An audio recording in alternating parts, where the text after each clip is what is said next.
భూమి మీద బ్రతుకుతున్న ప్రతి మనిషి జన్మకు జీవితానికి కారణం దేవుడు అన్న సంగతి ప్రపంచం విస్మరించిందండి. అందుకే ఈరోజు ప్రపంచం అంతా ఒక సిద్ధాంతాన్ని ప్రవేశపెట్టింది, చరిత్రను ప్రవేశపెట్టింది మన మధ్యలోకి. అదే మొదటి ప్రసంగంలో కూడా మీకు చెప్పాను. మనిషి వచ్చిన దేవుడి నుంచి కాదు, మనందరూ కూడా దేవుడు పుట్టించలేదు, మనందరం ఎక్కడి నుంచి అభివృద్ధి చెందాం, ఎక్కడి నుంచి వచ్చాం అని అంటే మనందరం కోతుల నుంచి వచ్చామని చెప్పారండి. ఏమని చెప్పారండి? కోతు నుంచి వచ్చాం, మన జీవితానికి దేవుడికి ఎటువంటి సంబంధం లేదు అని దేవుని ఉనికిని చెరిపే ప్రయత్నం ఈ ప్రపంచం చేసిందండి. అంటే దేవుని ఉనికిని కానీ దేవుని పరిచయాన్ని కానీ ఈ ప్రపంచంలో లేకుండా చేయాలనేదే ఈ ప్రపంచంలో మనుషులందరినీ కూడా తన కబంధ హస్తాల్లో బందీగా చేసుకున్న అపవాది యొక్క అస్త్రం అది. వాడు కూడా ఎవరికి కనపడ్డావు, అపవాది కూడా ఎవ్వరికి కనపడ్డావు. కానీ ప్రపంచంలో ప్రతి మనిషి కూడా తన మాయలోని అపవాది మాయలో ఉండిపోయారండి. అందుకనే ఈరోజు ప్రతి మనిషి కూడా దేవుణ్ణి మాయం చేసే ప్రయత్నం, దేవుడు ఉనికిని చెరిపేసే ప్రయత్నం చేశారు. దానికి అనుగుణంగా దేవుడి పేరుకి బదులు చరిత్రను పెట్టారు, దేవునికి పేరుకి బదులు శాస్త్రాన్ని మన కళ్ళ ముందు పెట్టి మనందరినీ కూడా దేవుడు పుట్టించలేదు కనుక మన ఈరోజు బ్రతికే విధానం చూడండి, జీవన విధానం అది కూడా మనం నేర్చుకున్నదే. అంటే మనమే కారణం, మనమే నేర్చుకున్నాం, మనమే అభివృద్ధి చెందాం. మన జన్మకు కారణం మనమే, మన పుట్టుకు కారణం మనమే. అలాగే మనం బ్రతుకుతున్నది కూడా మన వల్లనే బ్రతుకుతున్నాం తప్ప దేవుడు మన జీవితాల వెనకాల లేడు అని ఈరోజు మనిషిని చూపించుకునే ప్రయత్నం, తన అహాన్ని ప్రపంచానికి పరిచయం చేసే ప్రయత్నం, మనిషే గొప్పవాడన్నట్టుగా, ఏమండి దేవుడు గొప్పతనం ఇందులో ఏమీ లేదన్నట్టుగా ఈరోజు ప్రతి మనిషి కూడా బ్రతుకుతున్నాడండి. దానికి ఫలితంగా ఈరోజు మనం అనుభవిస్తున్న ఈ బ్రతుకులే కారణం. ఎస్, ఇప్పటికదే అనుకుంటున్నాడు, నేను మేధావిని, నేను చాలా గొప్పోడిని, నా బ్రతుకు వెనకాల ఎవరు లేరు, నేనే బ్రతుకుతున్నాను, నా స్వశక్తితో నా జ్ఞానంతో నేను బ్రతుకుతున్నానని మనిషి చెప్పుకుని బ్రతుకుతున్నాడు. ఇలా నేను నా వల్ల నేను బ్రతుకుతున్నానని చెప్పుకుంటూ ఈరోజు ప్రకృతిని సమూలంగా నాశనం చేశాడు మనిషి. చూడండి, ప్రకృతిలో ఈరోజు మంచి వాతావరణం లేదు, వర్షాకాలంలో వర్షాలు పడటం లేదు, వేసవి కాలంలో మనకి నెమ్మదినిచ్చే ఎండలు లేవు, శీతాకాలంలో సరైన కాలాలు మనకు లేవు. ఈరోజు ప్రకృతి అంతా మారిపోయింది, ప్రకృతి అంతా పాడైపోయింది. ఈరోజు తాగే నీరు కానివ్వండి, తినే తిండి కానివ్వండి, పీల్చే గాలి కానివ్వండి, మొత్తం టోటల్ అంతా పొల్యూషన్ అయిపోయింది. ఈరోజు మానవ మనుగడ అనేది ప్రశ్నార్థకంగా మారింది ఈ భూప్రపంచం మీద. కారణం ఏంటో తెలుసా? ఈ ప్రకృతి వెనకాల ఏమండి ఎవరూ లేరు, నేనే ఉన్నానని మనిషి వెలుపెట్టడం వల్లనే ఈ ప్రకృతి అంతా పాడైపోయింది. మనుషులు బ్రతుకులు కూడా పాడైపోయి. చాలా జాగ్రత్తగా వినండి ప్రియమైన దేవుని పిల్లలారా. అసలు మనం వచ్చిందే దేవుడు వలన అన్న సంగతి ప్రపంచం ఒప్పుకోకపోతే మనం బ్రతికేది దేవుడు వలన అంటే మనుషులు ఒప్పుకుంటారా చెప్పండి? ఒప్పుకుంటారా? మన బ్రతుకు కారణం దేవుడు కాదని ప్రపంచం గట్టిగా చెబుతున్నప్పుడు మనం బ్రతికిస్తున్నది దేవుడు, మనకి బ్రతుకు నేర్పించింది దేవుడు అంటే ప్రపంచం ఒప్పుకుంటుందా? కానీ నిజాలు వాస్తవాలు ఈ ప్రపంచానికి పరిచయం చేసే బాధ్యతను ప్రతి క్రైస్తవుడు తీసుకోవాలి. గుర్తుపెట్టుకోండి, దేవుడు అంటే ఏంటో, ఆయన ఉనికి అంటే ఏంటో, ఆయన లేకపోతే ఈ ప్రపంచం ఏమైనా ఉంటుందా, ఆయన ఉద్దేశాలంటే ఈ ప్రపంచానికి తెలియపరిచే బాధ్యత ప్రతి క్రైస్తవుడు తీసుకోవాలి, ప్రతి వ్యక్తి ఆలోచించాలి. కానీ ఎవరండి దేవుని ఉనికిని స్థాపించేది ఎవరు? దేవుణ్ణి ప్రపంచానికి చూపించేవాడు ఎవడు చెప్పండి? ఎందుకు ఈ ప్రపంచం ఇలా వదలుతుందంటే దేవుడు కంటికి కనపడ్డు గనక.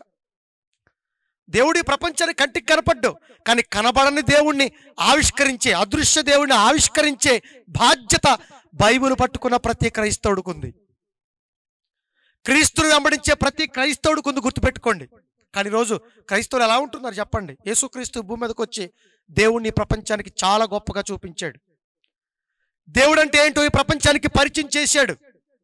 మనల్ని ఎవరు కన్నారో, మనల్ని ఎవరో బ్రతికిస్తున్నారో, మన ఉనికి కారణం ఎవరో, మన ఐడెంటిటీకి కారణం ఎవరో ఈ ప్రపంచానికి ఎలుగెత్తి చెప్పాడు మహానుభావుడు. తర్వాత కూడా అపోస్తులందరూ కూడా ఆ ప్రయత్నంలో భాగంగానే తమ జీవితాలన్నీ కూడా పణంగా పెట్టారు భక్తులందరూ. కానీ ఈరోజు మనం ఏం చేస్తున్నాం చెప్పండి? మన తండ్రిని చూపించగలుగుతున్నావా? ఈరోజు అజ్ఞానంగా మాట్లాడే ప్రతి నోరు మోయించగలుగుతున్నావా? చరిత్ర చెప్పే ప్రతి అబద్ధాన్ని సభ్య సమాజంలో పెట్టి అవి అబద్ధాలని మనం నిరూపించగలుగుతున్నామా? మనకి బ్రతుకిచ్చింది దేవుడు, బ్రతుకును నేర్పించింది కూడా దేవుడని మన బ్రతుకుతో మనం ఎలుగెత్తి చెబుతున్నాం. ఒక్కసారి మీరు ఆలోచించండి. అలా తెలుసుకునే ప్రయత్నమే ఈ పాఠం. జాగ్రత్తగా మీరందరూ మనసు పెట్టి ఆలోచిస్తే మీకు అర్థమవుతుంది. అవునండి, నిజంగా ఈ చరిత్ర ఏం చెప్పిందంటే, ఎందుకు మనిషి మొన్నటిదాకా అదే కదండి పాఠం రాశాం. మనిషి కోతుల నుంచి వచ్చారు, కోతుల నుంచి వచ్చారు, కోతుల నుంచి వచ్చారు. అలాగే మనిషి బ్రతకటం ఎలా నేర్చుకున్నాడు? మనిషే బ్రతకటం నేర్చుకున్నాడట. ఎలా నేర్చుకున్నాడంటే, ఓ ఫోటో అంటే చిన్నప్పుడు మన పాఠ్య పుస్తకాలు వేస్తారు. ఫస్ట్ కోతి బొమ్మ ఒకటి ఉంటుంది, తర్వాత కొద్దిగా పైకి లేచిన కోతి, తర్వాత ఇంకొద్దిగా పైకి లేచిన కోతి, అలాగే చివరికి కంప్యూటర్ నొక్కుతున్న కోతి. ఈ ఫోటోలు చూసారు ఎప్పుడైనా పుస్తకాల మీద? మీరు పుస్తకాల మీద అంటే యూట్యూబ్లో లేకపోతే సోషల్ మీడియాలో ఎట్లాంటి కార్యక్రమాలని, ఎట్లాంటి ఫొటోస్ అని కూడా మనం విరివిగా చూస్తుంటాం. బాగా వినండి, బాగా ఆలోచించండి. ఏమంటే ఇట్లా మనిషి పరిణామం చెందాడట. ఎలా? కోతి నుంచి ఏమంటే అభివృద్ధి చెందే మనిషిగా ఇలాగా పరిణామం చెందాడు మనిషి. అలాగే ఈ భూమి మీద ఎలా బ్రతకాలో కూడా నేర్చుకుని పరిణామం చెందాడని జీవ పరిణామ సిద్ధాంతం అని ఒకటి సిద్ధాంతాన్ని ప్రవేశపెట్టారు మానవ ప్రపంచంలోకి. అదే డార్విన్ సిద్ధాంతం అంటారు. చదువుకున్న పిల్లలు తెలుసు, అలాగే చదువుకోని వాళ్ళు కూడా చాలా జాగ్రత్తగా ఆలోచించండి. ఇది తల్లిదండ్రులకు చెప్పాలి, ప్రతి ఒక్కరికి తెలియాలి. మీ పిల్లలైన వాళ్ళందరూ కూడా మీ తల్లిదండ్రులకు చెప్పండి. ఇలాంటి విషయాలు ప్రపంచానికి తెలియకపోవటం వల్లనే అసలు నిజమైన చరిత్ర కనుమరుగైపోయింది. అబద్ధాలు రాజ్యమేలుతున్నాయి. గుర్తుపెట్టుకోండి, అవాస్తవాలు ఈ ప్రపంచంలో పెచ్చిరెళ్తున్నాయి. పాఠ్య పుస్తకాల్లో కూడా అబద్ధాలు రాసేశారు. భూమి ఎలా ఉంది? బల్లపరుపుగా ఉంది. మొన్నదా చదివాం, రాశాం.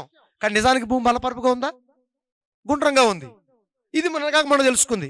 అలాగే మనిషి కోతి నుంచి వచ్చాడు. నిన్నటిదాకా అదే పుస్తకాలు చదివి ఎప్పటికదే ఉంది, ఇంకా తీల పాఠాల్లోంచి తీసేయాలని చెప్తున్నారు కానీ ఇంకా తీయలేదు. అది అబద్ధం అని తెలిసినా ఇంకా తీయట్లేదు. ఇలా ఎన్నో అబద్ధాలు ఈ ప్రపంచాన్ని అలుముకుని చివరకు దేవుని యొక్క చిరునామాన్ని అంతర్ధానం చేసే ప్రయత్నం ఈ ప్రపంచ జ్ఞానం చేస్తుంది. గుర్తుపెట్టుకుని అట్లాంటి జ్ఞానాన్ని మన పిల్లలకు నేర్పిస్తున్నాం. ఈ ప్రపంచం నేర్చుకుంటుంది, కానీ దైవ జ్ఞానం ఎవరు నేర్చుకుంటున్నారు చెప్పండి? మనం నేర్చుకోవాలి, మనం తెలుసుకోవాలి. ఇదిగో ఈ వేద గ్రంథాన్ని దేవుడు మనకిచ్చాడు. ఇందులో దేవుడు ఏం రాయించాడు, వాస్తవాలేంటి, నిజాలేంటి, ఖచ్చితంగా నిగ్గు తేల్చుకోవాల్సిన విషయాలు ఇవన్నీ కూడా గుర్తుపెట్టుకోండి. నిజాలు తెలుసుకోవాలండి. ఇలా జీవ పరిణామ సిద్ధాంతంలో మనిషి కోతి నుంచి కొద్ది కొద్దిగా అభివృద్ధి చెందుతూ పరిణామం చెందుతూ ఈరోజు మనిషిగా మారిపోయాడు. చూడండి, నేను అడుగుతున్నాను ప్రశ్న, జీవ పరిణామ సిద్ధాంతమే రైట్ అంటే బైబిల్ పట్టుకుని ఏమండి ఈ సమాజంలో ఎలుగెత్తి, ఇక్కడే కాదండి ప్రతి ప్రాంతంలో కూడా చెబుతున్నాం, నిజంగా మనిషి కోతి నుంచే డెవలప్ అయ్యి అభివృద్ధి చెందాలని చెప్తే ఎక్కడైనా ఏ కోతైనా మనిషిగా మారిన దాఖలాలు ఎప్పుడైనా ప్రపంచంలో మనం చూసామా? మీరు చెప్పండి. కోతి నుంచి మనిషి పుట్టడం కానీ, మనిషి కోతి పుట్టడం కానీ, లేదా పరిణామ సిద్ధాంతం ప్రకారంగా కోతులు మనుషులుగా మారిపోయారని చెప్తున్నారు కదా. చిన్నప్పటి నుంచి మన ఊర్లో కోతులు చూసాం. మీ ఊర్లో కూడా కోతులు నేను చూశాను. ఉన్నాయా కోతులు మీ ఊర్లో? నేను రాజానగర్ ఇంటికాడ చూశాను. పొద్దున నిన్న కూడా కోతులు తిరుగుతున్నాయి. చిన్నప్పటి నుంచి చూస్తున్నాం. ఏ కోతైనా మనిషిగా మారిన వాయినాన్ని మనం చూసామా? మరి నిజమే కదా, కోతులు కోతులుగా ఉన్నాయి, మనుషులుగా ఉన్నారు. మరి పరిణామ సిద్ధాంతం ఏంటి? కోతి మనిషి నుంచి అభివృద్ధి చెందని చెప్తున్నారు.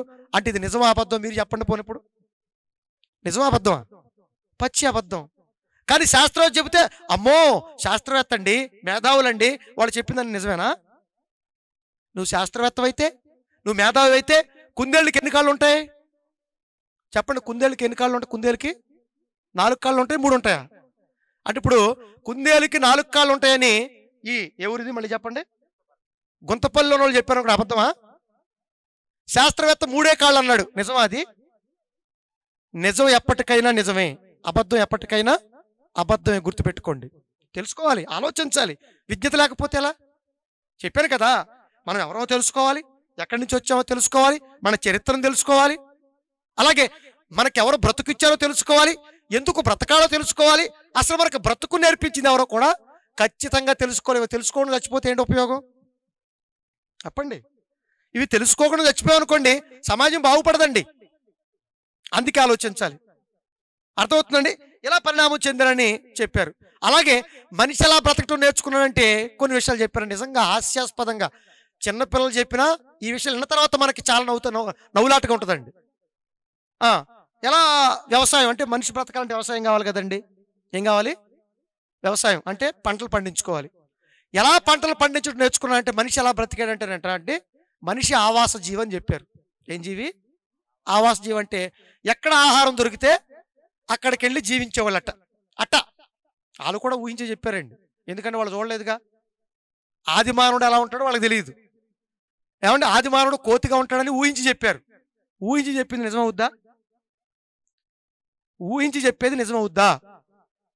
నిజమవుద్దు. అబద్ధాలు. మరి పాఠ్య పుస్తకాలు ఎందుకు రాశారు? మన పిల్లలకి ఎందుకు నేర్పిస్తున్నాం వాటిని?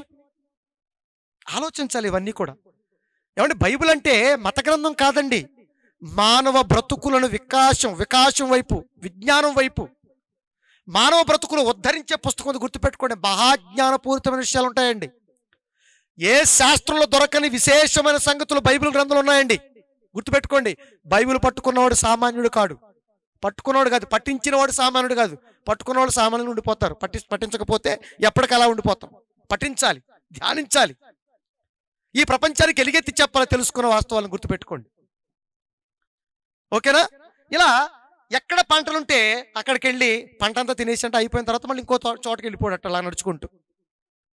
మరి ఈలోపు పంట అంతా తినేసిన తర్వాత ఏమండి, ఇప్పుడు వాస్తవానికి చౌటుపల్లి అంటే గుంతపల్లి, క్షమించండి, గుంతపల్లి నుంచి బద్వేలుకి వెళ్ళి ఎన్ని కిలోమీటర్లు అండి?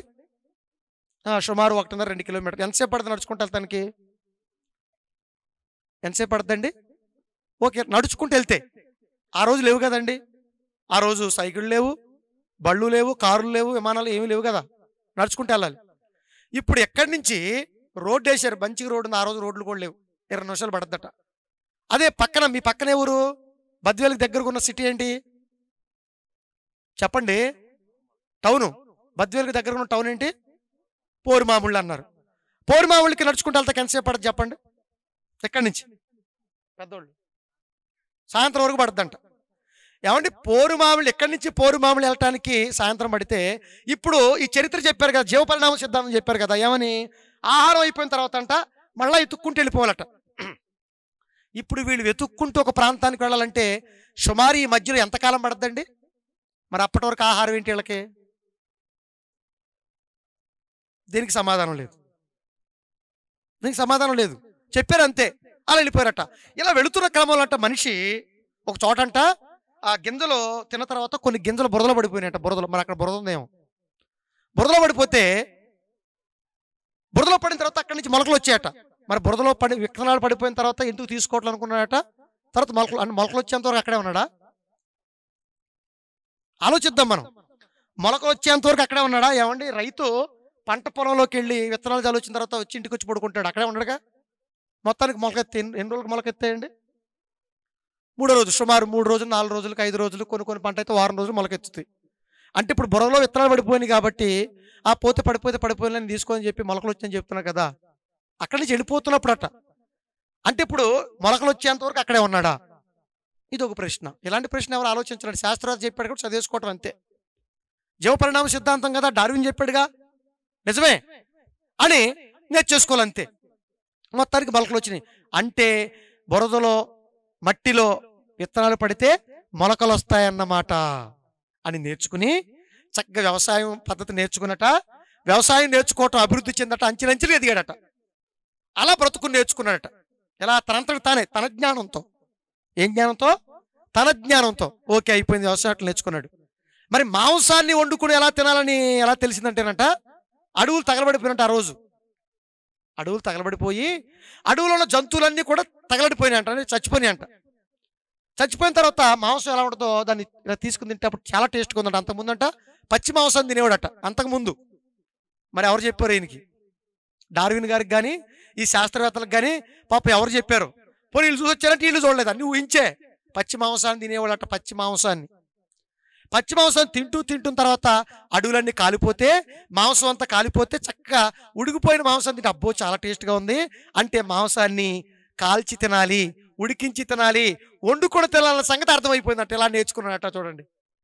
అంటే వినటానికి ఎలా ఉన్నాయండి? వినేవాడు ఉంటే చెప్పేవాడు చెలరైపోతాడని, అంతే కదండి. చెవిలో పూలనోడు చెప్తారు, బోళ్ళు కథలు చెప్తారు కదండి, బోళ్ళు అని చెప్తున్నారు కదా వాళ్ళ. అలాంటి సొల్లు విషయాలు ఎక్కువ వింటాం మనం కూడా. వాస్తవాలు వినం కదండి. యేసుక్రీస్తు భూమి మీదకి వచ్చి ఆయన చెప్పిన ప్రతి విషయం వాస్తవమే, కానీ వింటావా? వింటావా? వినం. కానీ ఎవడో సొలు చెప్పాడు అనుకోండి, సొంగ కాచుకుని మరి వింటాం, చెవులు రెక్కించి మరి వింటాం. ఏం చెప్తాం చెప్పండి? అందుకే నిజానికి ఉన్న విలువ, నిజానికి ఇచ్చే విలువ, అంటే క్షమించండి, అబద్ధానికి ఇచ్చే విలువ నిజానికి ప్రపంచం ఇవ్వదండి. నిజాన్ని ప్రపంచం అర్థం చేసుకోదండి. అందుకే సామెత కూడా ఉందండి, నిజం గడప దాటే లోపే అబద్ధం ఊరంతా చుట్టూ వచ్చేస్తుందట. అందుకే ఈ నిజాలు మనం ఎవరిచ్చారో ఈ బ్రతుకు, ఎవరో బ్రతికిస్తున్న సంగతి యేసుక్రీస్తు 2000 సంవత్సరాల క్రితం నుంచి ఎబ్బో అక్కడి నుంచి ఎలుగెత్తి చెబుతున్నా ఈ వాస్తవం మాత్రం చెవికెక్కలేదు. నువ్వు కోతి నుంచి పుచ్చావంటే మొత్తం ప్రపంచం వెళ్ళిపోయింది అంతే. వ్యవసాయం ఎలా నేర్చుకున్నారు, కాల్చుకుని తినాలంటే ప్రపంచం మొత్తం వెళ్ళిపోయింది. ఇదే నిజం అనుకుందా, ఎలా అభివృద్ధి చెందుకుంటూ వెళ్ళిపోయాట మనిషి. అలాగే మంట తర్వాత రాయి రాయి రప్పాడించి మంటలు. ఏమండి, ఆది మానవుడు ఆధునిక మానవుడు అలాగ మారిపోయి ఏమండి కొన్ని పనిముట్లు తయారు చేసుకున్నాడట, ఎలా బ్రతకాలో నేర్చుకున్నాడట, ఎలా జీవించాలో నేర్చుకున్నాడట, పనిముట్లు ఎలా తయారు చేయాలో నేర్చుకున్నాడట, కుమ్మరి పని, మేదర పని, ఏమండి నేచే పని, చేనేత పని, ఇలా రకరకాల కార్యక్రమాలన్నీ కూడా నేర్చుకుని మనిషి అంచెలంచెలుగా అభివృద్ధి చెందుతూ ముందుకెళ్ళిపోయాడు. ఇలా బ్రతుకును నేర్చుకున్నాడు తప్పితే వీటి వెనకాల దేవుడు ప్రమేయం లేదని ఈ ప్రపంచం అంతా అబద్ధాన్ని నమ్మించిందండి. నిజమా అండి? నిజమా అండి? పోనే మనిషి కోతి నుంచి పుట్టాడని అంటున్నారు కదండి, ఇంత కోతిని ఎవరు పుట్టించారండి నేను అడుగుతున్నా. అంతే కదండి, దాని అంతరికి ఏది రాదు కదండి. ఇప్పుడు ఇది స్టేజ్ చేశారండి, లైట్లు కట్టారండి, సౌండ్ సిస్టమ్ పెట్టారండి, ఇవన్నీ దానంతటికి అవే వచ్చేస్తాయండి? మీరు చెప్పండి, వాటి అంతటికి అవే వచ్చేస్తాయా? రావు కదా. మరి ఎలా వచ్చాయి? మొత్తానికి కొంతమంది కలిసి కర్రలు పాతారు, లైట్లు కట్టారు, స్టేజ్ వేశారు కాబట్టి చక్కటి యాంబియన్స్ మనకు కనపడుతుంది. అలాగే ఈ ప్రపంచంలో సుమారు 84 లక్షల జీవరాశులు కనపడుతున్నాయి, చరాచర జీవరాశులు అన్నీ కనపడుతున్నాయి. అలాగే మనం కూడా తల్లి గర్భంలో నిర్మింపబడ్డాం. ఇవన్నీ కూడా వాటి అంతటికి అవే వచ్చేసాయా? వీటి వెనక ఎవరైనా ప్రమేయం ఉండాలి? మీరు చెప్పండి. బుద్ధి ఉన్నవాడైతే, జ్ఞానం ఉన్నవాడైతే ఏం చెప్పాలి? వీటి వెనకాల ఖచ్చితంగా ఎవరో ఉన్నారని చెప్పాలి. వీడు చెప్పినట్టుగా కోతి నుంచి మనిషి వచ్చాడు అని చెప్తున్నారు కదా, ఇంత కోతిని ఎవరు పుట్టించారు? తల్లి గర్భంలో మనందరూ నిర్మించిన వాడు ఎవడు? మనందరికీ బ్రతుకునిచ్చింది ఎవరు? అడగండి, అడగండి. వీటికి మాత్రం వాడు నోరు తెరవడండి. వాటి అందరికి అవే వచ్చేసినాడు. ఎలా వస్తాయండి వాటి అందరికి అవి? చెప్పండి.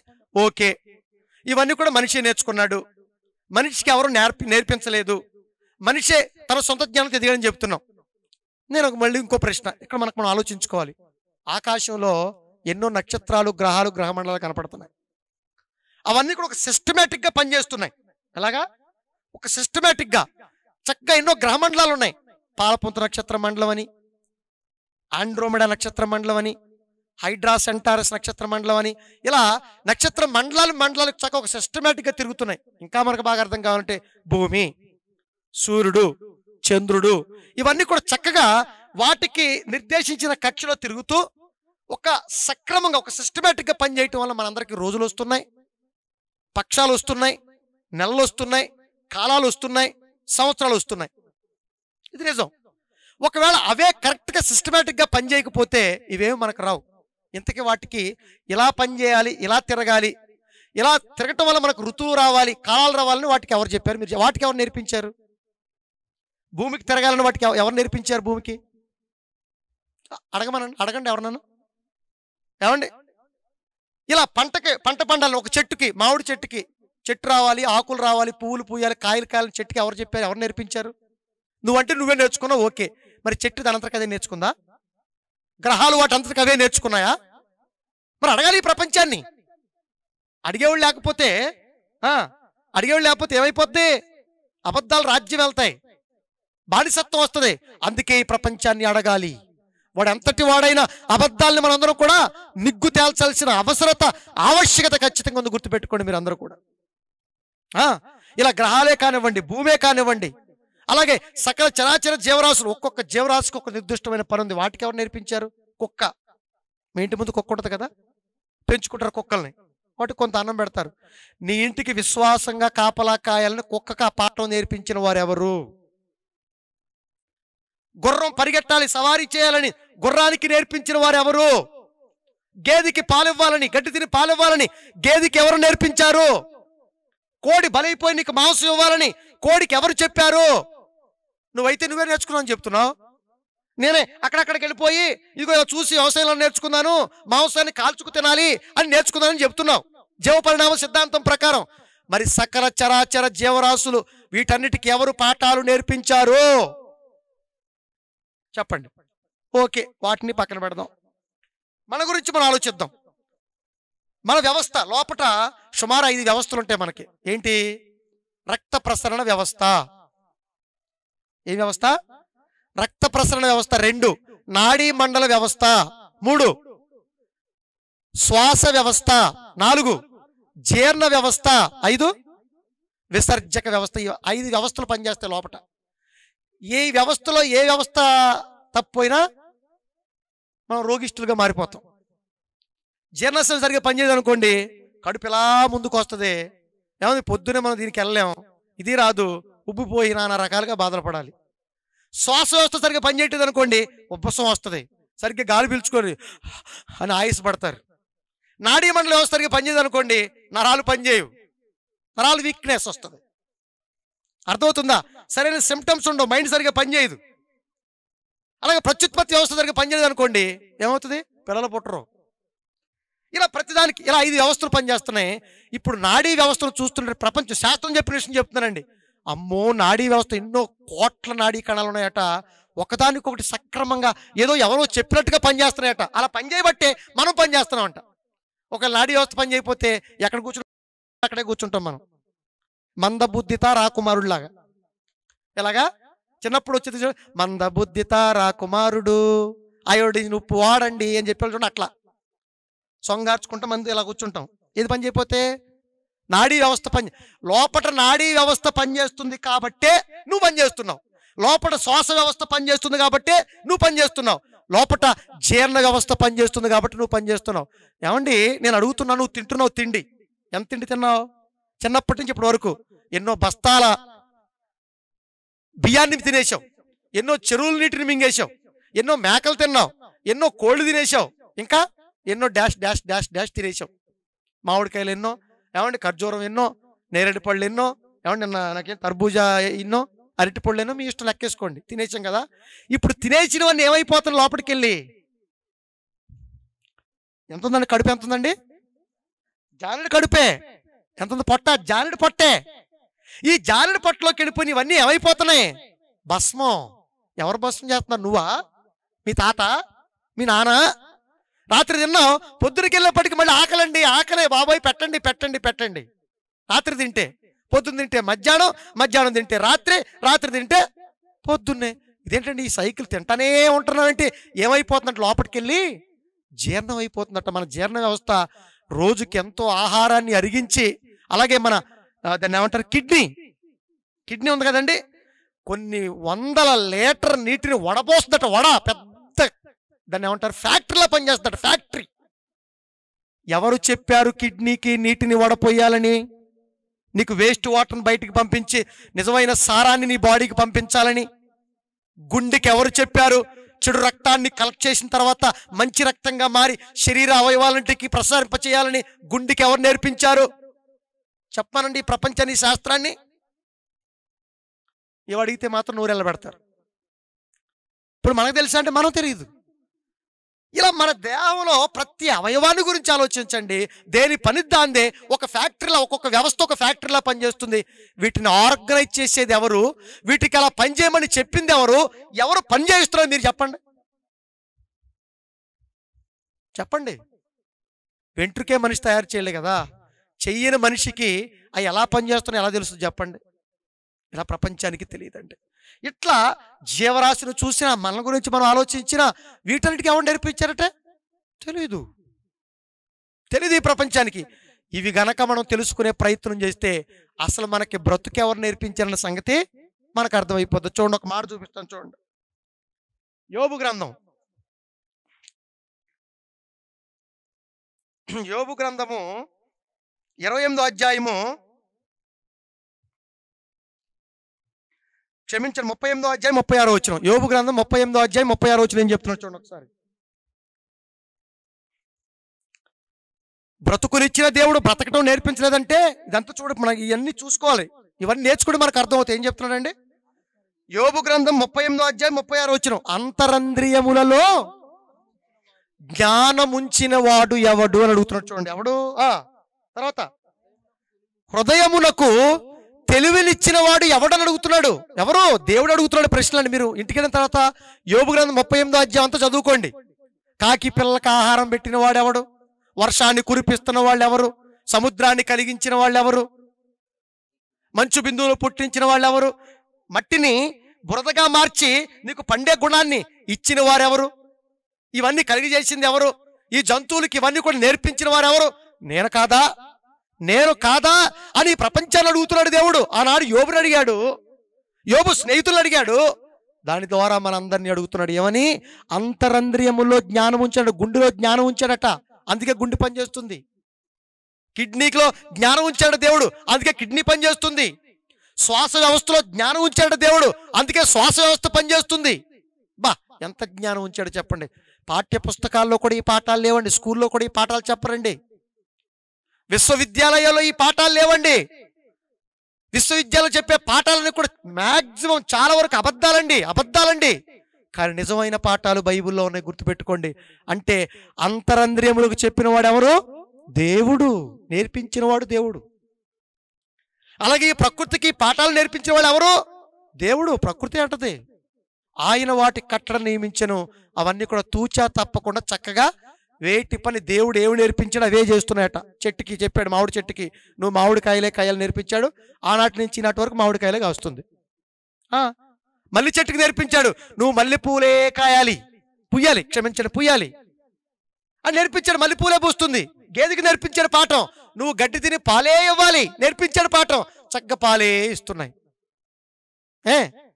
అలాగే వీటన్నిటికీ నేర్పిన దేవుడు ఇన్ని పాఠాలు నేర్పిస్తే మరి నీకెవడు పాఠాలు నేర్పించాడు? ఇప్పుడు చెప్పు, ఎవడు నేర్పించాడు మనిషికి?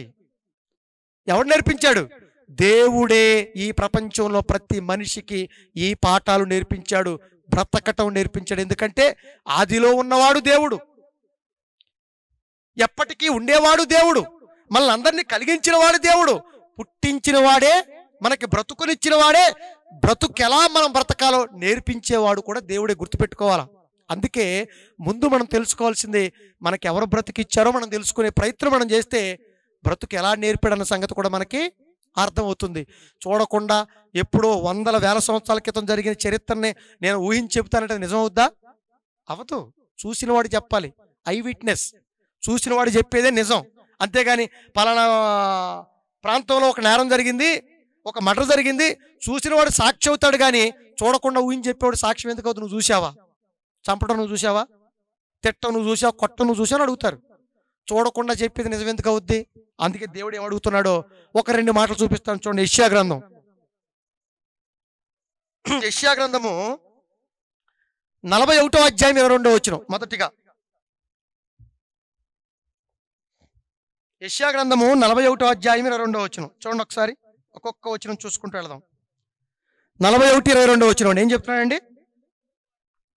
జరగబోవు వాటిని విశదపరిచి మా ఎదుట తెలియజెప్పుడు. దేవుడు అడుగుతున్నాడు ఈ ప్రపంచాన్ని, జరగబోయే విషయాల్ని చెప్పమంటున్నాడు. ఏం తెలుసు చెప్పండి మనిషికి? జరిగిపోయిన విషయాలు తెలియకపోతే ఇక జరగబోయే విషయాలను చెప్పగలడా? రేపు ఏం జరుగుతుందో మీకు తెలియదు గనక, ఏం సంభవిస్తుందో మీకు తెలియదని దేవుడు చెప్తున్నాడు. కానీ మాకు తెలుసు అంటే చెప్పారు. మొన్న ఆంధ్ర రాష్ట్రానికి ముఖ్యమంత్రి ఎవరు అవుతారని వేణుస్వామి చెప్పాడట. ఎవరు? రాసి పెట్టుకోండి, జగన్మోహన్ రెడ్డి గారు అవుతారు. నువ్వు చెప్పింది నిజం ఎందుకు అవుద్ది? ఇంకా చాలా మంది జ్యోతిష్ పండితులు చెప్పారు, రేపు ఏం జరుగుతుందో చెప్తున్నారు. ముందుగా భవిష్యత్తు నీకేం తెలుసు? నీ భవిష్యత్తే నీకు తెలియదు, నువ్వేం చెప్పగలవు? అంతే కదండి. అందుకే చెప్తున్నాడు, జరగబోయే విషయాలు అని చెప్పాడు ఉన్నాడా? తీసుకోండి అంటున్నాడు. తర్వాత కింద పూర్వమైన వాటిని విశదపరచండి, తెలియపరచండి. చాలండి, చాలు. అంటే జరిగిపోయిన విషయం ఎవడని చెప్పగలడంటే మీరు చెప్పలేరని చెప్తున్నాడు దేవుడు. అలాగే 44వ అధ్యాయం యెషయా గ్రంథం 44వ అధ్యాయం 7వ వచనం ఏం చెప్తున్నా చూడండి. 7వ వచనం 44వ అధ్యాయం 7వ వచనం ఏం చెప్తున్నాడండి? ఆదిలో ఉన్న జనమును నియమించినది మొదలుకొని నేను తెలియజేయుచు వచ్చినట్లు తెలియజేయగలవాడు ఎవడు? ఎవడు ఎవడు చెప్పగలడు? అట్టివాడు ఎక్కడైనా ఉండిన ఎడల నాకు చెప్పండి, ఆ సంగతి నాకు ప్రచురింప చేయండి. అలాంటి మేధావి ఎవడైనా ఉన్నాడని దేవుడు అడుగుతున్నాడు. చూడండి, అక్కడ ఆదిలో ఉన్న జనముల్ని నియమించింది నేను, బ్రతుకునిచ్చింది నేను, బ్రతికిస్తున్నది నేను. అలాగే వీళ్ళందరికీ ఏం జరిగిందో, అక్కడ ఎలా బ్రతుకు పాటలు ఎలా నేర్చుకున్నాడో నేను చెప్పాలి, కానీ చెప్పేవాడు ఈ ప్రపంచంలో ఎవడైనా ఉన్నాడా అని దేవుడు అడుగుతున్నాడు. ఏం సమాధానం చెప్పగలం? ఎవరు చెప్పగలరు? ఊహించి చెప్పింది ఎప్పటికీ అబద్ధం అవుతుంది, కానీ చూసి చెప్పిందే, చేసి చెప్పిందే నిజం అవుతుంది. అదే దేవుడు చెప్తున్నాడు. అలాగే 43వ అధ్యాయం 8వ వచనం 9వ వచనం ఏం చెప్తున్నాడు చూడండి ఒకసారి. 8, 9. 43వ అధ్యాయము చదవండి. 8వ వచనం 9వ వచనం. కన్నులుండి అందులైన వారిని, చెవులుండి బదిర్లైన వారిని తీసుకున్నాడు అంటున్నాడు. చూడండి, ఎవరన్నట్టు? ఈ ప్రపంచంలో అందరికీ కళ్ళు ఉన్నాయి, కానీ డార్విన్ చెప్పిన సిద్ధాంతాన్ని నమ్మారు. మనిషి కోతి నుంచి వచ్చాయంటే నమ్మారు. వ్యవసాయం ఎలా నేర్చుకున్నాడో చెప్పారంటే అబద్ధాలు నమ్మేశాం. ఎందుకంటే కళ్ళున్నాయి, చెవులున్నాయి, కానీ వాస్తవాలు గ్రహించలేకపోయాంగా, నిజాలు గ్రహించలేకపోయాంగా. అందుకే కళ్ళుండి గుడ్డివారిని, చెవులుండి చెవిటి వారిని నా దగ్గరకు తీసుకురండి. చరిత్ర ఏంటో వాళ్ళకి చెబుతాను. ఒరే, మీరు బ్రతుకుతున్నారు చూడండి, ఇవాళ వ్యవసాయం చేసుకుని బ్రతుకుతున్నారు. ఏమండి, ఆక్వాకల్చర్ మీద మీరు అందరూ బ్రతుకుతున్నారు. మీ వృత్తులు చేసుకుని మీరు బ్రతుకుతున్నారు. ఈరోజు మీరు బ్రతకటానికి, వ్యాపారాలు చేసుకోవటానికి, మీరు జీవించటానికి, ఈరోజు మీరు బ్రతకటమే కాకుండా ఆస్తులు సంపాదించుకోవటానికి అవసరమైన ఈ ప్రకృతిని, ఈ ప్రకృతిలో ఉన్న పాఠాలను ఎవరు నేర్పించారో మీ అందరికీ తెలియజెప్తాను, తీసుకున్నానని చెప్తున్నాడు దేవుడు. చూడండి, ఈరోజు నువ్వు బ్రతుకుతున్నావే రకరకాల వృత్తులు చేసుకుని, ఈరోజు నువ్వు బ్రతుకుతున్నావో ఈ ప్రకృతి మీద ఆధారపడి వ్యాపారం చేసుకునో, అమ్ముకునో, లేకపోతే తినో, ఏదో రకంగా బ్రతుకుతున్నావు, జీవిస్తున్నావు. ఇలా బ్రతకటానికి కారణం ఎవరో? నీకు కళ్ళుంటే, నీకు చెవులుంటే, నీకు మనసుంటే, నీకు హృదయం అనేది ఉంటే ఇప్పటికైనా నువ్వు ఆలోచించని చెప్తున్నాడు దేవుడు. బ్రతుకుని ఎవడిచ్చాడో తెలుసుకోండి. ఎలా బ్రతుకును నేర్పించాడో ఇప్పటికైనా అర్థం చేసుకుంటే ఈ ప్రపంచానికి కొద్దో గొప్పైనా బాగుపడతావండి, కొద్దో గొప్పైనా బాగుపడతావండి. కానీ ఎవరు తెలుసుకుంటారు చెప్పండి? దేవుడికి అంత విలువిచ్చింది ఎవరో చెప్పండి? ఈరోజు మనం బ్రతుకున్నామంటే కారణం దేవుడండి. ఈరోజు మనం బ్రతుకుతున్నామంటే కారణం దేవుడండి. ఈరోజు దేవుడిచ్చిన ప్రకృతి లేకపోతే, దేవుడిచ్చిన ఆ జ్ఞానం మనకి లేకపోతే, అంతరంద్రియాల్లో గనక దేవుడే తెలివిని పెట్టకపోతే మనిషి అనేవాడు భూమి మీద బ్రతికి బట్టగట్టగలడా? ఈరోజు నువ్వు తినగలవా, తాగలవా, ఆస్తులు సంపాదించుకోగలవా? ఏం చేయగలవయ్యా నువ్వు చెప్పు? దేవుడు లేకపోతే నువ్వేం చేయగలవు? దేవుడు లేకపోతే నువ్వేం సాధించగలవు? ఈరోజు మనిషి సాధించడానికి ప్రతి దానికి కారణం దేవుడైనప్పుడు ఆ దేవుణ్ణి పక్కన పెట్టేశారండి. దేహాన్ని ఇచ్చిన దేవుణ్ణి పక్కన పెట్టారండి. జీవితాన్ని ఇచ్చిన జీవప్రదాతను పక్కన పెట్టేశారండి. బ్రతుకును నేర్పిన ఆ దేవుణ్ణి పక్కన పెట్టి బ్రతకటం నేర్చుకుని, ఈరోజు బ్రతకటం నేర్చుకున్నానని చెప్పి ఈరోజు ప్రతి మనిషి ఏమండి అజ్ఞానంలోకి వెళ్ళిపోతున్నాడండి. ఎవరు చెప్తాడు ఈ ప్రపంచానికి చెప్పండి? ఆ తండ్రిని ఈ ప్రపంచానికి ఎవరు చూపించాలి? ఒకసారి మీరు ఆలోచించండి. అందుకే కళ్ళుండి గుడ్డి వారిని, చెవులుండి చెవిటి వారిని తీసుకురండి. తర్వాత ఏమన్నాడు? సర్వజనులారా. సర్వజనులారా అంటే అది మేధావి కావచ్చు, శాస్త్రవేత్త కావచ్చు, డార్విన్, వాడిని అనుసరించే ప్రతి ఒక్కడు కావచ్చు, లేకపోతే మేధావులను అనుసరించే వాళ్ళు కావచ్చు. ఇదిగో ఇలాంటి సిద్ధాంతాలు ప్రవేశపెడుతున్నారు చూడండి, మేము అభివృద్ధి చెందామని చెప్తున్నారు చూడండి, మాకు దేవుడితో పని లేదని చెప్తున్నారు చూడండి. వాళ్ళందరినీ తీసుకురండి. సర్వజనులారా గుమిగూడి రండి, జనములందరినీ కూర్చండి. ఎవరుది? గుంతపల్లి వాళ్ళందరినీ కూడా సమకూర్చడానికి సభను ఏర్పాటు చేశారు. అందరూ వచ్చారా? మరి వచ్చేస్తే ఎలా? దేవుడు తెలిసిపోతాడుగా. వచ్చేస్తే ఎలాగా? బ్రతుకంటేడు తెలిసిపోద్దుగా. వచ్చేస్తే ఎలాగా? మనం ఎవరో తెలిసిపోతాంగా. అందుకే రారండి, రానివ్వదు, అది రారు. ఇలాంటి విషయాలు తెలుసుకోలేరు. తెలుసుకోనంత వరకు మన బ్రతుకులు పండవ గుర్తుపెట్టుకొని రాసేసుకోండి. అందుకే చెప్తున్నాడు ఏమని? జనులందరినీ సభ కూర్చండి. తర్వాత వారిలో ఎవరు ఇట్టి సంగతి, ఇప్పటివరకు విన్నారు కదా, ప్రారంభ మెసేజ్ మీరు అన్నారు, ఇప్పటివరకు చాలా మాటలు విన్నారు. అలాగే ఇప్పటివరకు నేను చెప్పిన మాటలు విన్నారు. వారిలో ఎవరు ఇట్టి సంగతులు తెలియజెప్పగలరు? అబద్ధాలు చెప్పగలరు, వాళ్ళు ఊహించి చెప్పగలరు, అజ్ఞానాన్ని ప్రపంచం మీద రుద్దగలరు, ప్రపంచాన్ని పాడు చేయగలరు, ఉన్న ప్రకృతిని నాశనం చేయగలరు. లేని సృష్టించగలరా చెప్పండి? స్వచ్ఛమైన గాలి, స్వచ్ఛమైన ఆహారం, మంచి వాతావరణం, పొల్యూషన్ లేని చక్కటి పరిస్థితులు ఈ రోజున ఎక్కడున్నాయి?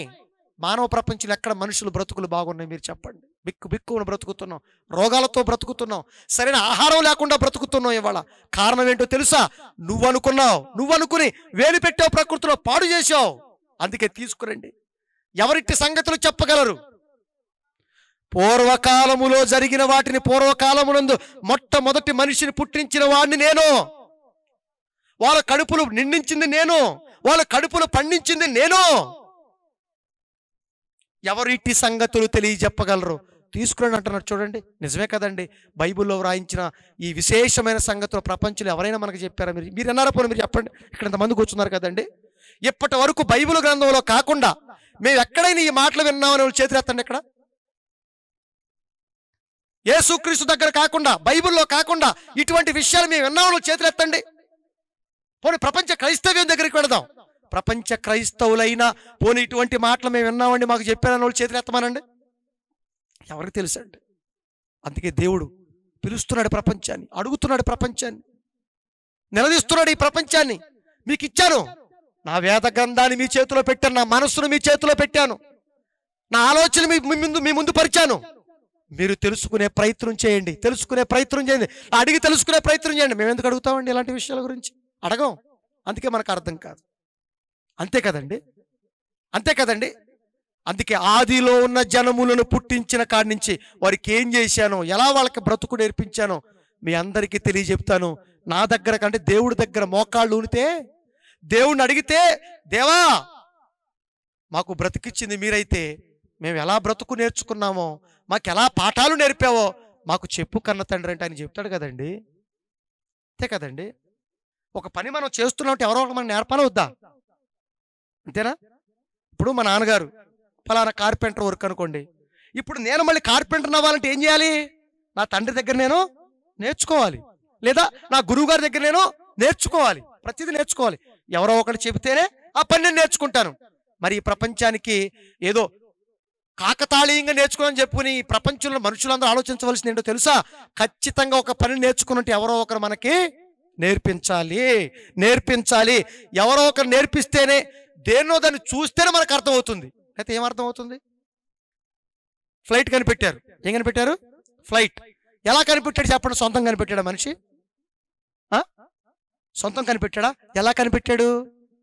చూశాడు, తూనీగను చూశాడు, పక్షులను చూశాడు, వాటిని చూసి నేర్చుకున్నాడు. ఇంకా తన జ్ఞానాన్ని డెవలప్ చేసుకున్న మాట వాస్తవం.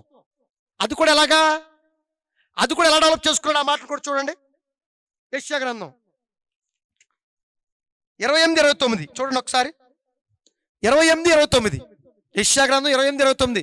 ఈరోజు చెప్తున్నారు చాలా మంది ఏమనంటే, మేము పక్షులను చూసి, తూనీగలు చూసి ఫ్లైట్ కనిపెట్టాం, రోకల బండ చూసి ట్రైన్ కనిపెట్టాం, రకరకాల జీవులు చూసి ఎన్నో వస్తువుల ఆవిష్కరణ చేశాం.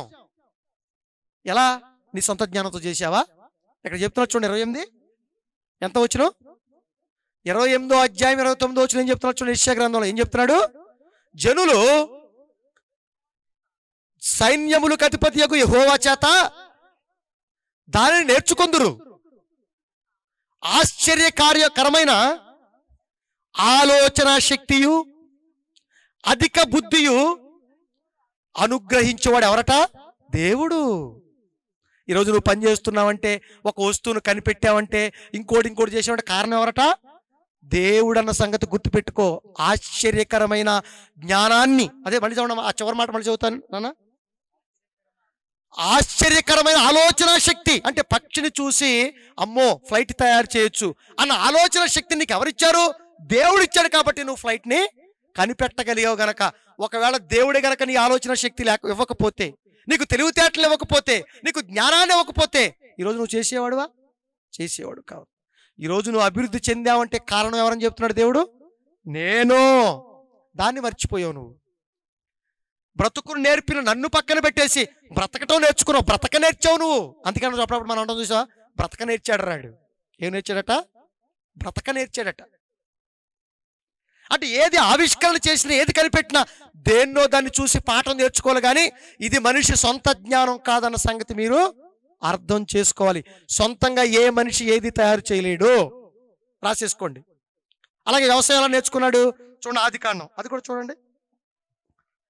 ఆదికాండం 2వ అధ్యాయము 15వ వచనం. ఆదికాండము 2వ అధ్యాయం 15వ వచనం ఏం చెప్తున్నాడు చూడండి ఒకసారి. ఆదికాండము 2వ అధ్యాయం 15వ వచనం ఏం చెప్తున్నాడండి? మరియు దేవుడైన యెహోవా నరుని తీసుకుని, అంటే ఆదామును తీసుకునిలట, ఏదేనులో ఒక తోటను వేశాడు. ఆ తోటను సేద్యపరుచుటకు, దాన్ని కాచుకొనుటకు దానిలో ఉంచెను. అంటే ఏం నేర్పించాట ఆదాముకి? నరుడికి దేవుడు ఏమి నేర్పించాట? సేద్యపరచటం, వ్యవసాయం చేయటం ఎవరు నేర్పించాడు? ఆదాముకి దేవుడు నేర్పించాడు. ఆదాము నుంచి కయ్యను నేర్చుకున్నాడు, కయ్యను నుంచి భావితరాలు నేర్చుకున్నారు. అంతే కదా, ఎవరో చెప్పాలి కదా. ఇంతకీ ఆదాముకి ఎలా తెలిసిందంటే, ఆదాము అంటే ఏమంటే ప్రారంభం కోతి అనుకున్నాడు. కోతి కాదండి. ఏమండి, ఆది మానవుడే అసలు. ఆధునిక మానవుడు ఎవరంటే ఆదామే ఆధునిక మానవుడు, ఆది మానవుడు కాదు ఆదాం. అర్థమవుతుందండి? ఆదాముకున్న తెలివితేటలు, ఆదాముకున్న జ్ఞానం, ఆదాముకున్న నిజంగా ప్రజ్ఞ ఈరోజు భూప్రపంచంలో పుట్టిన ఏ మనిషికి లేదు. అంత మేధావి ఆయన. ఆదామే ఆధునిక మానవుడు, ఆది మానవుడు కాదు. ఇప్పుడు మనుషులు ఆది మానవులుగా మారిపోయారు. కానీ డార్విన్ ఏం చెప్పాడు? అప్పుడు వాళ్ళే ఆది మానవుడు అని చెప్తున్నాడు. ఎందుకంటే సుమారు 84 లక్షల జీవరాశులకు పేర్లు పెట్టాడు. వ్యవసాయం దేవుడి దగ్గర నుంచి నేర్చుకునే ప్రపంచాన్ని నేర్పించాడు ఎవరు? ఆదాం. అలాగే ప్రారంభంలో వాళ్ళకి బట్టలు లేవు. బట్టలు లేవన్న సంగతి తెలిసింది. దేవుడు చూశాడు. వాళ్ళకి బట్టలు ఎవరు కుట్టించారండి? చూస్తారా బైబిల్లో? మొట్టమొదటి ట్రైలర్ ఎవరో చెప్తున్నారు చూడండి. మొట్టమొదటిగా అగ్రికల్చరిస్ట్ ఎవరంటే దేవుడని తెలుసుకున్నాం. మొట్టమొదటిగా ఈ పనులు చేసుకోవడానికి ఆద్యుడు ఎవరంటే దేవుడని తెలుసుకున్నాం. ప్రతి ఆవిష్కరణకి, ప్రతి కనిపెట్టడానికి, ప్రతి దానికి ఆద్యుడు దేవుడని తెలుసుకున్నాం. అలాగే ఇప్పుడు బట్టలు, ఇప్పుడు మనం వేసుకున్నాం రకరకాల బట్టలు, దీనికి మూలం ఎవరో చెప్తున్నారు చూడండి. ఆదికాండం ఎక్కడుంది? 3వ అధ్యాయము 21వ వచనం చదవండి. 3వ అధ్యాయం 21వ వచనం ఏం చెప్తున్నాడండి?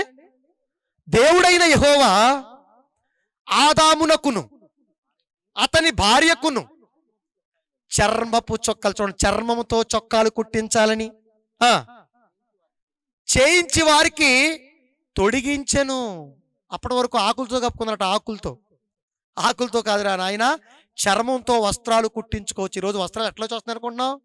పురుగులు చర్మాల నుంచి, జంతువుల చర్మాల నుంచి, చెట్ల నుంచి, వాటి చర్మాల నుంచి తీసి చక్కగా నేసి బట్టలు తయారు చేసుకుని వస్త్ర ప్రపంచానికి కారణం ఏంటో, మూలం ఏంటో బైబిల్లో దేవుడు చెప్పాడు. ఎప్పుడో ఆది నుంచి మొదలుకొని మనుషులందరికీ దేవుడు ప్రతి దాన్ని నేర్పిస్తుంటే, బ్రతకటం ఎలాగో తన పిల్లలకు నేర్పిస్తుంటే, భావి తరాల్లో వచ్చే ప్రపంచ మనుషులందరికీ ఎలా బ్రతకాలో, ఎలా జీవించాలో, నా పిల్లలు వస్తారు, ప్రపంచం అంతా నిండిపోతారు, వారు ఎలా బ్రతకాలో, ఎలా జీవించాలో ప్రతిదీ కూడా నేర్పించి ఈ ప్రపంచానికి తెలియపరిచాడండి దేవుడు. తెలియపరుస్తూ వచ్చాడు. ఆయన వలన మనం బ్రతుకుతున్నాం. కానీ ఈ ప్రపంచం ఆయన్నే మర్చిపోయింది. ఆయన్నే మర్చిపోయేటట్టు చేసింది ఈ శాస్త్రం. ఆయన ఉనికిని లేకుండా చేసింది డార్విన్ సిద్ధాంతం. ఆలోచించండి ఒకసారి మీరు అందరూ కూడా, ప్రియమైన దేవుని పిల్లవారు. ఇంకా ముందుకెళ్తే అదే యెషయా గ్రంథం చూడండి, ముగింపులోకి వెళ్దాం. అదే యెషయా గ్రంథంలో ఏం చెప్తున్నారు చూడండి ఒకసారి. 28వ అధ్యాయము 24 నుంచి 29 వచనాలు ఏం చెప్తున్నారు చూడండి ఒకసారి. ఏమండి, ఆదికాండము యెషయా గ్రంథం 28వ అధ్యాయం 24 నుంచి 29 వచనం నుంచండి. దున్నువాడు విత్తుటకు, చూడండి చాలా జాగ్రత్తగా, దున్నువాడు విత్తుటకు నిత్యము తన పొలమును దున్నున. అంటే మన పంటలు పండాలంటే దేవుడు ఏం చెప్తున్నాడు? పొలాన్ని దున్నాలి. ఏం చేయాలట? దున్నాలి. ఈ విషయాన్ని చెప్పలేదని డార్విన్, బురదలో వేస్తూ వస్తాయని చెప్పాడని తీడు. అంటే పంటలు మనకు రావాలంటే వ్యవసాయ క్రమాన్ని నేర్పిస్తున్నాడు. భూమిని మనం ఏం చేయాలంటే దున్నాలి. తర్వాత దుక్కి దున్నిన తర్వాత పెళ్ళలుగా దాన్ని చేయాలి. భూమిని బద్దలు కొట్టాలి. ఎందుకంటే నువ్వు నాటిన విత్తనానికి ఆక్సిజన్ అంది చక్క పైకి రావాలంటే నువ్వేం చేయాలంటే భూమిని దున్ని పెళ్ళలుగా చేయాలి. బాగా భూమిని మెత్తగా చేయాలని చెప్తున్నాడు. చూడండి, ఎప్పుడు చెప్పాడు ఈ మాట? డార్విన్ వాళ్ళ తాత ముత్తాతలు పుట్టక ముందే బైబిల్లో ఏనాడో యెషయా ప్రవక్త చేత చెప్పించాడు. బ్రతుకునిచ్చిన దేవుడు మాకు బ్రతకడం నేర్పించలేదు, మేమే నేర్చేసుకున్నామని చెప్పి అజ్ఞానులకి, సన్నాసులకు దేవుడు చెప్పిన సమాధానం ఇదంతా. అర్థమవుతుందండి? చరిత్ర ఇది. నిజమైన చరిత్ర ఇది. బైబిల్ చెప్పిన చరిత్ర, దేవుడు చెప్పిన చరిత్ర ఇదంతా కూడా. దేవుడు మర్చిపోయింది ఈ ప్రపంచం. ప్రతి అంటే ఈ జీవరాశులు అంటే ఈ ప్రకృతిలో ప్రతి జీవరాశి దేవుడు గుర్తుపెట్టుకుంది. కానీ తన పోలికగా పుట్టిన మనిషి మాత్రం దేవుణ్ణి మర్చిపోయాడు, పక్కన పెట్టేసాడండి. అందుకే మన బ్రతుకులు పాడైపోతున్నాయి. తర్వాత ఏం చెప్పాడండి? అతడు నేలను చదును చేయాలట. ఇప్పుడు చూడండి, మీరు కూర్చున్నారు ఈ భూమి, ఇది వ్యవసాయం భూమేనండి లేకపోతే ఏం భూమి ఇది? చూడండి ఎత్తుపలాలు, చూడండి ఎత్తుపలాలు, ఇలా ఎత్తుపలాలు ఉంది. కానీ వరి పంట వేసేటప్పుడు, మొక్కజొన్న పంట వేసేటప్పుడు, మీ ప్రాంతాలు ఏ పంటలు వేస్తారో నాకు తెలియదు, కానీ పంటలు వేసేటప్పుడు భూమిని ముందు రైతు ఏం చేస్తాడంటే చదునుగా చేస్తాడు, సమానంగా చేస్తాడు. సమానంగా చాళ్ళు దున్నుకుంటూ వెళ్తాడు, విత్తనాలు నాటుకుంటూ వెళ్తాడు. ఈ విధానాన్ని దేవుడు చూడండి బైబిల్ గ్రంథం ఎంత చక్కగా చెప్తున్నాడు చూడండి ఒకసారి.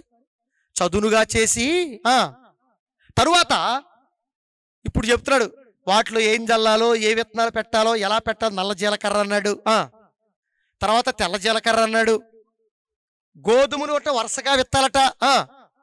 యవనులు తాను ఏర్పాటు చేసుకున్న చేనులో అంటే పొలంలో చల్లతారట. యవనులు అయితే ఏం చేయాలట?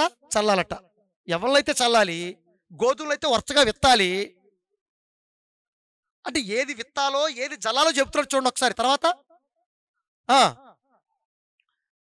పొలం యొక్క అంచులట మిరప మొక్కలు వేయాలట. ఎందుకు వేస్తారు చెప్పండి? మిరప మొక్కలు మీరు చెప్పండి. పంట చుట్టూరు ఇంతవరకు రోజుల్లో మర్చిపోయారు, ఎందుకంటే దేవుడు పక్కన పెట్టేశారుగా.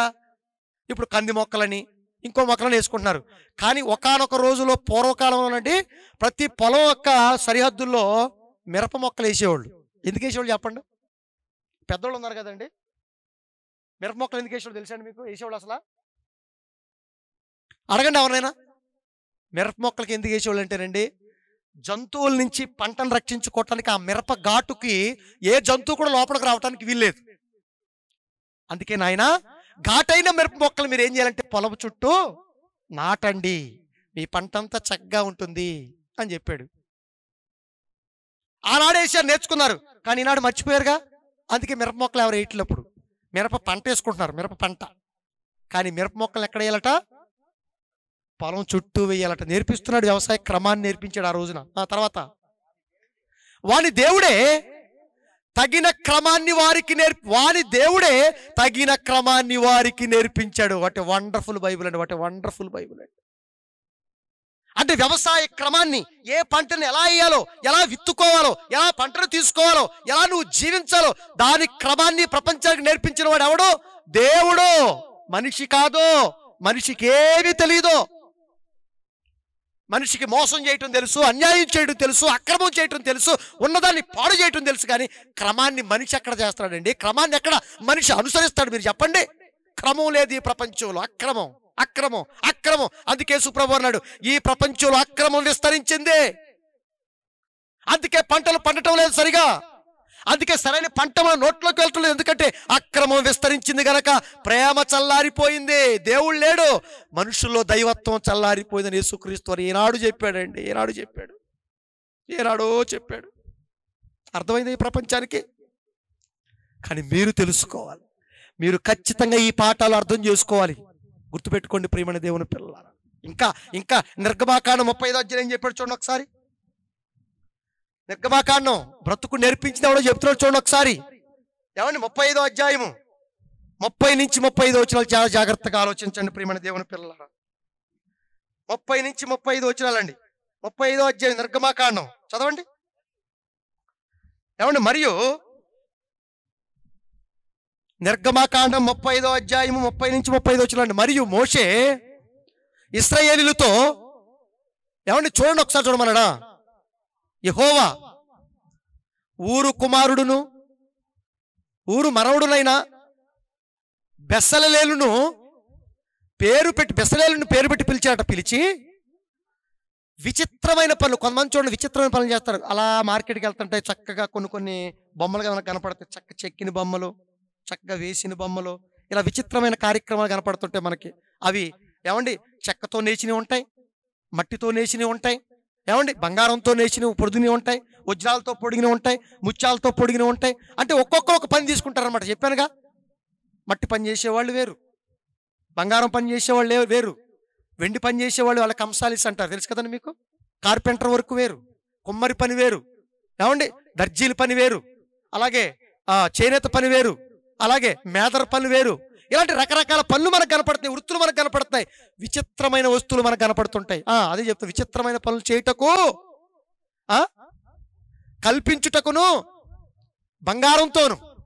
చూడండి, బంగారం మనకు ఇప్పుడు మనం చైన్లు వేసుకుంటాం, రకరకాల చైన్లు వేసుకుంటారు, ఉంగరాలు పెట్టుకుంటారు, బ్రాస్లెట్లు పెట్టుకుంటారు. అలా దొరకదండి ప్రకృతిలో. మనకి ముద్దలుగా దొరుకుతుంది ప్రకృతిలో ప్రతిదీ ముడి సరుకు దొరుకుతుంది. ఇప్పుడు మనం వాడుకునే పెట్రోల్ కావచ్చు, డీజిల్ కావచ్చు, ఇవన్నీ కూడా మనకి ముడి సరుకు దొరుకుతుంది. ముడి సరుకు నుంచి ఈరోజు రకరకాల వస్తువులు మనం తయారు చేసుకున్నాం, ఆ కార్యక్రమాలు చేసుకుంటున్నాం, మన ఇంట్లో పెట్టుకుంటున్నాం, వ్యాపారాలు చేసుకుంటున్నాం, బ్రతుకుతున్నాం. ఇవన్నీ కూడా ఎవరు నేర్పించారు? అక్కడ చెప్తున్నాడు దేవుడు, విచిత్రమైన పనులు చేయుటకును, బంగారంతోనూ, వెండితోనూ, ఇత్తడితోనూ, రకరకాల డిజైన్స్ చేసుకోవటానికి, పని చేయించుకుంటకు, రత్నములను సారబెట్టి పొదుగుటకును, చెక్కటానికి విచిత్రమైన పనులన్నిటినీ చేయుటకును,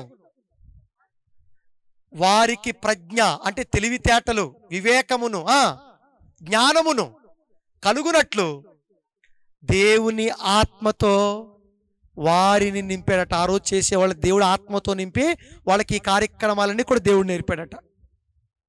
అంటే ఈ భూమి మీద మనుషులు వ్యవసాయం చేసుకునివ్వండి, ఏమండి చేపల మీద బ్రతకనివ్వండి, చేపల మీద బ్రతకనివ్వండి, వస్తువులు చేసుకుని బ్రతకనివ్వండి, రకరకాల వస్తువులు చేసుకొనివ్వండి, ఆభరణాలు వేసుకొనివ్వండి, పెట్రోల్ తీసుకొనివ్వండి, డీజిల్ తీసుకొనివ్వండి, రకరకాల వస్తువులు తయారు చేసుకొనివ్వండి.